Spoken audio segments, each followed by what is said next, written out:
Okay, mouth breathers.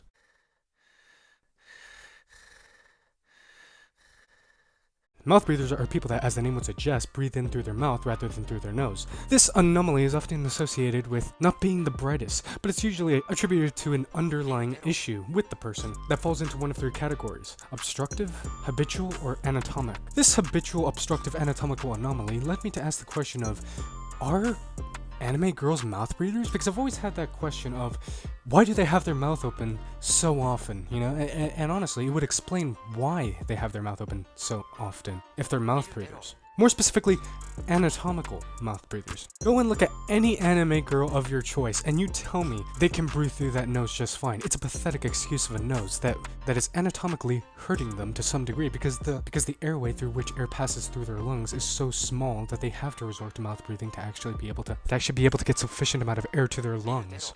Though let's not jump to conclusions. Let's actually prove this through science.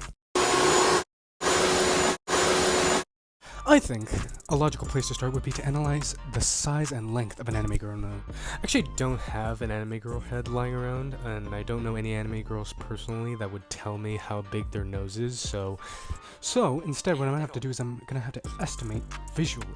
Something that I think would be very important to actually mention is that I'm going to be using a nose that is a median, something that's not too biased towards a large nose and not too biased towards a small nose.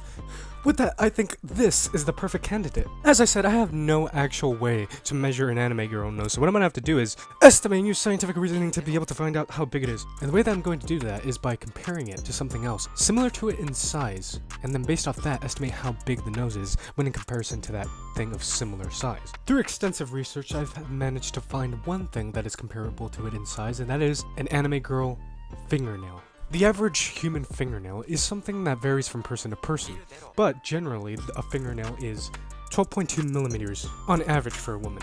That's 0.4811024 in inches. That's less than an inch, meaning that an anime girl nose is literally less than an inch in size. Length is a whole nother dispute, but even then it doesn't matter. With a nose of that size, there's no way that enough air would actually be able to go through the nostrils and into the airways to actually allow them to breathe properly. They're basically like pugs. The average size of a woman's nose is 2 inches long, while they are less than an inch in length. From what I've said, an anime girl nose is literally less than an inch in size, so you can only imagine how long it must be. It must literally be practically non-existent, as I said in the beginning. Leading me to the conclusion that anime girls are mouth breathers, and if you still aren't convinced that they are mouth breathers, then you literally need to look at the side profile of an anime girl and the facial construction of a mouth breather. Which, fun fact, if you breathe through your mouth for long periods of time, it will eventually lead to physical changes, including always being tired, elongated face, messed up teeth, reduced chin, and even gremlin posture.